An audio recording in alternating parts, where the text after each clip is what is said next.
गुरु रविदास सत्यशोधक समाज छत्रपती संभाजीनगर जिल्ह्यातर्फे आरक्षण देणं, छत्रपती शाहू महाराज व साहित्यरत्न अण्णाभाऊ साठे यांच्या संयुक्त जयंतीनिमित्त गुणवंतांचा हार्दिक सत्कार व सेवानिवृत्तांचा शुभेच्छा संदेश सोहळा आज कीर्तिमंगल कार्यालय हडको येथे मोठ्या उत्साहात पार पडला आहे। गुरु रविदास सत्यशोधक समाज व रविदास सत्यशोधक मासिकाच्या विद्यमाने या कार्यक्रमाचं आयोजन करण्यात आलं होतं। आरक्षणाचे जनक राजश्री शाहू महाराज यांनी 124 वर्षांपूर्वी दिनांक 26 जुलै 1902 रोजी आरक्षणाची सुरुवात केली होती। तसेच साहित्यरत्न अण्णाभाऊ साठे यांच्या 106व्या जयंतीचा औचित्य साधून हा सोहळा आयोजित करण्यात आला होता। कार्यक्रमाच्या अध्यक्षस्थानी सत्यशोधक प्रबोधनकार ॲडव्होकेट डॉक्टर पी.एस. चंगोले हे होते। उद्घाटन ज्येष्ठ सामाजिक कार्यकर्त्या सौ नंदा बालाजी सोनटक्के यांच्या हस्ते झालं। मुख्य अतिथी म्हणून अनिल निंबोरे तसेच सेवानिवृत्त कार्यकारी अभियंता जलसंपदा विभाग पार्वती वसंत चिमकर, ज्येष्ठ सामाजिक कार्यकर्त्या कल्याण आणि साहेबराव दुतोंडे, नोंदणी उपमहानिरीक्षक व मुद्रांक उपनियंत्रक नागपूर हे उपस्थित होते। प्रमुख उपस्थिती म्हणून अंजनाबाई शेषराव टोंपे, प्राध्यापक डॉक्टर गीता हरीश बरोदे, आशा गणेश बरसावणे, दुर्गा हिराल गतखने आणि प्रदेश महासचिव पिंजरकर यांची उपस्थिती होती। यावेळी मान्यवरांच्या हस्ते गुरु रविदास सत्यशोधक मासिकाचं लोकार्पण देखील करण्यात आलं। कार्यक्रमाचं प्रास्ताविक संतोषराव लोखंडे यांनी केलं। सूत्रसंचालन सी.एम. रमणे, जी.के. काटकर, पूजा पुसे, प्रियंका पुसे यांनी केलं, तर आभार प्रदर्शन रमेश डोंगरे, डी.वाय. ठोंबरे यांनी केलं। कार्यक्रमास मोठ्या संख्येने समाजबांधव उपस्थित होते। यावेळी आयोजन समितीमध्ये सी.एम. रमणे, प्रदेश सचिव संतोषराव लोखंडे, जिल्हा संयोजक प्राध्यापक जी.के. काटकर, प्रदेश उपसचिव बी.सी. वाडेकर, माजी जिल्हाध्यक्ष ब्रिजलाल बन्सलाल, चंद्रकांत कांबळे, अशोक वाईद, गुलाबराव दुतोंडे, भगवान बावस्कर, सुभाष बडोदे, प्रवीण बोर्डे, आर.आर. डोंगरे, एच.वाय. गतखाने इत्यादींचा सहभाग होता।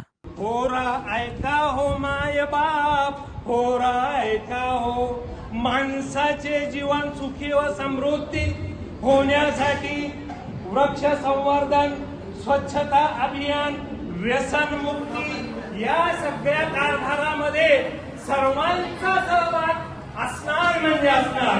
होरा ऐका हो माय बाप, होरा ऐका हो, व्यसनमुक्तीमुळे माणसाचं जीवन म्हणून या ठिकाणी सर्वांनी व्यसनामध्ये सहभागी होणार।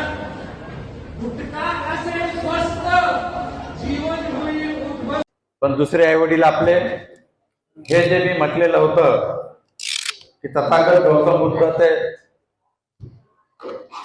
अण्णाभाऊ साठे यामधल्या शेकडो बहुजनांच्या कल्याणासाठी झटलेल्या युग पुरुषांना अभिवादन करतो। सन्मान्य विचार मंच, मला माहित आहे तुम्ही कोणाच्या भाषणाची वाट बघत आहात। मी तुमचा टाइम घेणं उचित नाही आहे की नाही। या निमित्तानं मी दोनच मुद्दे महत्वाचे मांडणार आहे।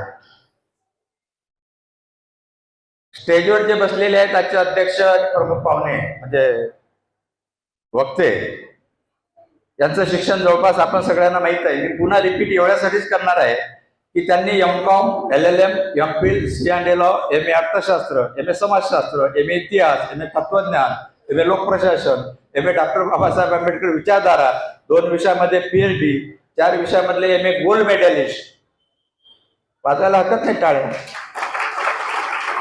त्यांचं शिक्षण मी एवढ्यासाठी सांगत आहे।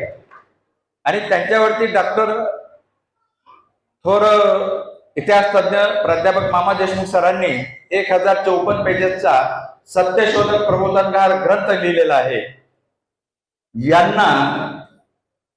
यांच्या या पदव्यांच्या कालामध्ये किती वेळेला सत्कार केले मला माहिती नाही। साधं गुलाबाचं फुलही मिळालं की नाही मला माहिती नाही। आम्ही प्रोत्साहन वाढवण्यासाठी काय कार्यक्रम घेत आहोत, कारण आम्ही प्रयोग करून पाहिले। आधी 4थीच्या मुलांचे सत्कार केले, 4थी ते 10वी, 10वी ते 12वी, नंतर PhD वगैरे। ज्या मुलाला 4थी मध्ये 70-80% मार्क्स होते, सत्कार केल्यानंतर एकदम 5वी मध्ये तो 80-90 पर्यंत जायचा। ते 12वी पर्यंत 90% मेंटेन केलेलं आहे। आता या कार्यक्रमाच्या अनुषंगाने तुम्हाला कळेल, एक मुलगी 99 पॉईंट काहीतरी मार्क्स घेतलेली आहे। MD, MBBS, एक IAS ऑफिसर झालेला आहे. IAS ऑफिसर झालेला आजच्या कार्यक्रमाच्या सत्कारामध्ये प्रोत्साहन वाढवण्यासाठी आयोजक, मला नाही वाटत या आयोजकांचे काही मुलं नातू वगैरे असतील. ते माझी नात आहे म्हणा यावर्षी योगाकडनं. हे रात्रंदिवस कशासाठी करतात की तुम्ही मोठे व्हा, नक्कीच होणार, आणि मागे वळून बघा, सिंहालोकन करा. हा जन्म तुम्हाला वारंवार भेटणार आहे का? हे कुत्र्या मांजरा मित्रांनो, ही बातमी तुम्हाला कशी वाटली आमच्या कमेंट बॉक्समध्ये प्रतिक्रियेच्या स्वरूपात नोंदवायला विसरू नका. अशाच बातम्या बघण्यासाठी आणि अपडेट राहण्यासाठी आमच्या यूट्यूब चॅनलला सबस्क्राईब करायला विसरू नका. धन्यवाद.